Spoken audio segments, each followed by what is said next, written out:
Hello. Hello sir, మీరు గోపి గారా అండి?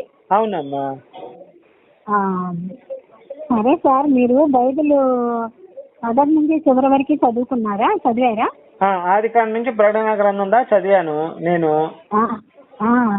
మీరు అందులో బూతులు ఉన్నాయని ఎలా ప్రచారాలు చేస్తున్నారు సార్? ఉంటే ప్రచారం చేస్తాం, లేదు మనం ఎలా ప్రచారం చేస్తావమ్మా? చదివింది నువ్వు బైబిల్ చదివారు, నువ్వు పాస్టర్వేనా? నేను 10 సంవత్సరాలు పాస్టర్ గా చేసి రిటైర్డ్ అయ్యి బయటకు వచ్చేసి హిందూ ధర్మంలోకి వచ్చాను మళ్ళీ. అది హిందూ ధర్మంలోకి వచ్చావంటే ఇంకా నీకు సైతాను భూనింది కాబట్టి ఈ విధంగా సైతాన్ అంటే అది ఎక్కడ ఉంటదమ్మా? అది సైతాను ఏ ఊర్లో ఉంటది? సైతాను భూమి నీ దగ్గరే ఉంటది. అది ఇప్పుడు కాదమ్మా, మరి ఎప్పుడు కూడా ఇలాంటి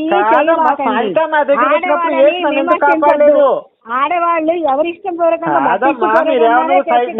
ఇదిగో పాస్టర్ గా ఉన్నప్పుడు వినండమ్మా, నేను పాస్టర్ గా ఉన్నప్పుడు సైతాన్ నా దగ్గరకు వచ్చినప్పుడు యేసు ప్రభు నన్ను ఎందుకు కాపాడలేదు? అడిగిందని చెప్పమ్మా. అమ్మా నేను అడిగిందని చెప్పమ్మా. నేను పాస్టర్ గా 10 సంవత్సరాలు పనిచేస్తున్నప్పుడు సాతాన్ నా దగ్గరకు వచ్చినప్పుడు యేసు నన్ను ఎందుకు కాపాడలేదు? యేసు లోకరక్షకుడు కదా. నిన్నెందుకు బతుకుతున్నప్పుడు సైతాన్ నా దగ్గరకు వచ్చినప్పుడు యేసు నన్ను ఎందుకు కాపాడలేదు? యేసు లోకరక్షకుడు కదా. ఊరిక అనవసరంగా వేరే వాళ్ళ మీద ఈ విధంగా ఆడవాళ్ళని ప్రలోభాలు చేయటము. నేనేం చేయలేదమ్మా. ఆడవాళ్ళని ప్రలోభాలను చేసి వాడుకునేది పాస్టర్లమ్మా, నేను కాదమ్మా. పాస్టర్ నువ్వు కూడా ఒకప్పుడు పాస్టర్ చేసావుగా?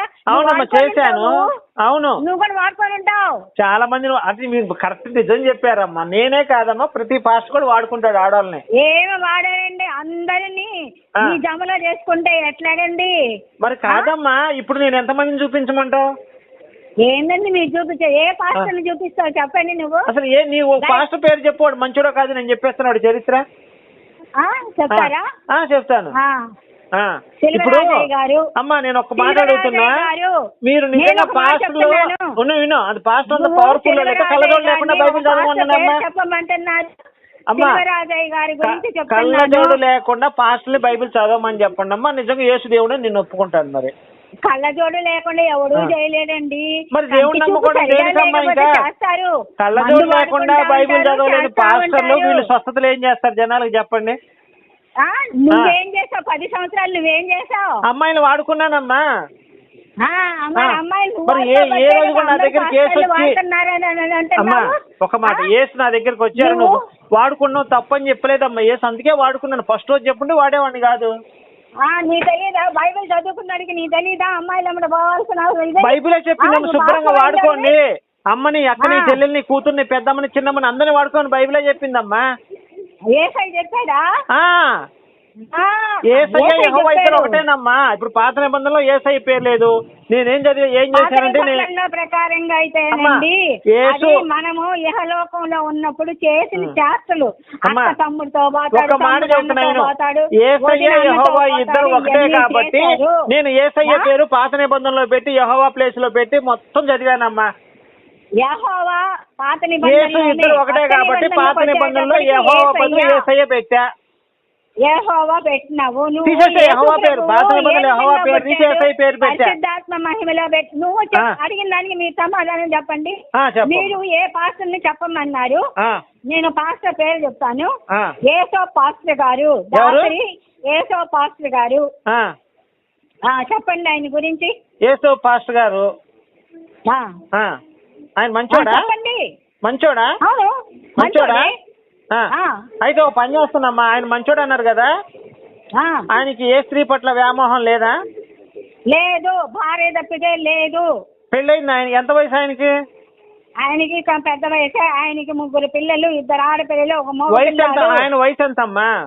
ఆయన వయసు 50 సంవత్సరాలు. 50 సంవత్సరాలు సరేనమ్మా. రేపు పొద్దున్న నేను ఒక అమ్మాయిని, అందమైన అమ్మాయిని ఎత్తుకొస్తా. బట్టలు ఇప్పి ఆ అమ్మాయిని అమ్మ వినమ్మా, ఆ అమ్మాయిని బట్టలు ఇప్పి పాస్టర్ గారిని బట్టలు ఇప్పి ఇద్దరిని ఎదురు నుంచో పెడదాం. ఆయన గనక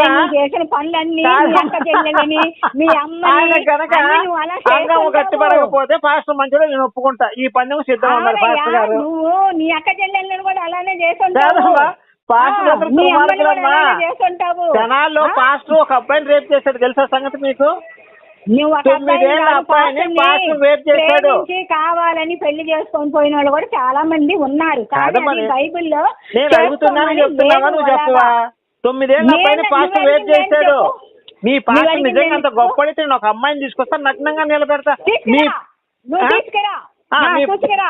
పాస్టర్ నగ్నంగా ఇద్దరు నిలబడాలి, ఇద్దరు అమ్మాయిలు ఎదురు నిలబడతారు. ఈ అంగం గట్టి పడకుండా ఉంటే పాస్టర్ గొప్పడని ఒప్పుకుంటా. మరి సరే ఎంత పందెం ఎంత? పందెం ఎంత? పందెం ఎంత? పందెం ఎంత అయినా సరేనండి. నేను ఉద్యోగం చేస్తున్నాను, నేను ఎంతైనా సరే పెడతాను. నీ పందెం ఎంత చెప్పు నువ్వు. నా పందెం ₹1,00,000. నేను 2 లక్షలు పెడతాను. సరే. పాస్టర్ గారు వయసు 50 సంవత్సరాలు అన్నావు కదా, మంచి అందమైన అమ్మాయిని పట్టుకొస్తాను. బట్టలు ఇప్పి పాస్టర్ ని ఆమెని ఒకే గదిలో పంపిద్దాం. పాస్టర్ గారికి అమ్మాయిని ఏం చేయి. బట్టలు ఇప్పుకొని అక్కడే నిల్చో. నాకు ఆల్రెడీ ఎక్స్పీరియన్స్ అమ్మా, 1000 మందితో చేశాను, నాకేం కొత్త కాదు అది. నువ్వు చెయ్యబట్టే కదా. నేను పాస్టర్ గారిని బట్టి ఏసయ్య చెప్పాడు, వాడుకోబోకి అని చెప్పాడు. వాడుకున్నాను నేను. నువ్వు అమ్మా ఒక్క మాట, వాడుకో ఏసయ్యా నన్ను వాడుకో, పొద్దు వాలిపోకముందే నన్ను వాడుకో అని పాట విన్నారమ్మా మీరు? పొద్దు వాడక ముందే కాదు, పాటలో మా చర్చిలో మహిళల కోసం నేనే తయారు చేశాను. అది గోపయ్య వాడుకో, పొద్దు వాలిపోకముందే నన్ను వాడుకో అని మా చర్చిలో ఆడవాళ్ళంతా ఇదే పాట పాడేవాళ్ళు. బాగా పట్టేసింది. మా చర్చిలో ఆడవాళ్ళంతా సాయంత్రం 6 అయితే గోపయ్య వాడుకో నన్ను వాడుకో అని పాట పాడేవాళ్ళు. గోపయ్య అంటే నీ పేరు గోపికృష్ణ కదా, నువ్వు వాడుకుంటావు. గోపయ్య వాడుకో అన్నారు, అర్థమైందా? గోపయ్య వాడుకో అన్నారు, వాడుకున్నా నేను. ప్రభు చెప్పాడు ఏమని, అదే అమ్మాయిని వాడుకోమని. మరి ఎందుకు పెళ్లి చేసుకుంటాడు? మరి ఇప్పుడు నన్నులంతా ఎక్కడి నుంచి వచ్చారు? మరి నన్ను అనే పదం ఎక్కడి నుంచి వచ్చింది? పెళ్లి చేసుకోకుండా యేసు ప్రభు సేవ చేస్తున్నామని కొన్ని లక్షల మంది ఉన్నారు. యేసు ప్రభుకి పెళ్లి లేదు. ఎవరు చెప్పారు నీకు? పెళ్లి లేదు. మరి నన్నులంతా నన్నులు అనే పదం ఎక్కడి నుంచి వచ్చింది? మరి నన్నులంటే వాళ్ళు పెళ్లి కాకుండా జీవితాంతం ఉంటారు. పిల్లలు కాబట్టి ఎవరిని పెళ్లి చేసుకున్నారు? యేసయ్యని పెళ్లి చేసుకున్నారు వాళ్ళు. ఆరవబాకండి, యేసయ్యని పెళ్లి చేసుకున్నది నువ్వు చేసుకున్నావేమో. నేను ఇంకా పెళ్లి కాలేదు, సంబంధాలు చూస్తున్నా. నీకు ఎంతమంది పెళ్ళాలయ్యా? నీకు ఎంతమంది పిల్లలయ్యా? నాకు ఇంకా పెళ్లి కాలేదమ్మా, సంబంధాలు చూస్తున్నాను. చెయ్యి ఆ పనులు. నాకు ఇంకా పెళ్లి కాలేదు, పెళ్లి చూస్తున్నాను. పెళ్లి చేస్తావు. వాళ్ళు కూడా తిరుగుబోతోళ్ళు అయి ఉంటారు, నీకులాగానే తిరుగుబోతోళ్ళు అయి ఉంటారు. ఎవరు? నేను సరే దేవదాసయ్య గారిని, ముంగమూరి దేవదాసయ్య గారిని బయటికి తీసుకురా. ఎవరు ఆయన? ఎవరు అయ్యగారు అంటే? ఎవరికి అయ్యగారు? అది కూడా తెలియదు, అడుగు. నువ్వేం కాదమ్మా, అయ్యగారు ఎవరికమ్మా? నాకు అయ్యగారు, నాకు అయ్యగారు ఎవరు లేరమ్మా. బైబిల్లో నువ్వు పాటలు కూడా నీకు తెలీదు. ఎక్కడి నుంచి ఎక్కడ ఏ పాట ఎవరు రాశారని కూడా తెలీదు. నాకు బూతులు బాగా తెలుసమ్మా. బైబిల్లో ఎక్కడే బూతులు చదివి వినిపించుకుంటే వినిపిస్తాను. మరి ఆ బూతులు వినగలవా? ఆ బూతులు వినగలవా? మరి లైన్ లో ఉన్నట్టు కూడా చెప్తా. లైన్ లో ఉన్నట్టయితే నేను తీస్తున్నా. లైన్ లో ఉండండి.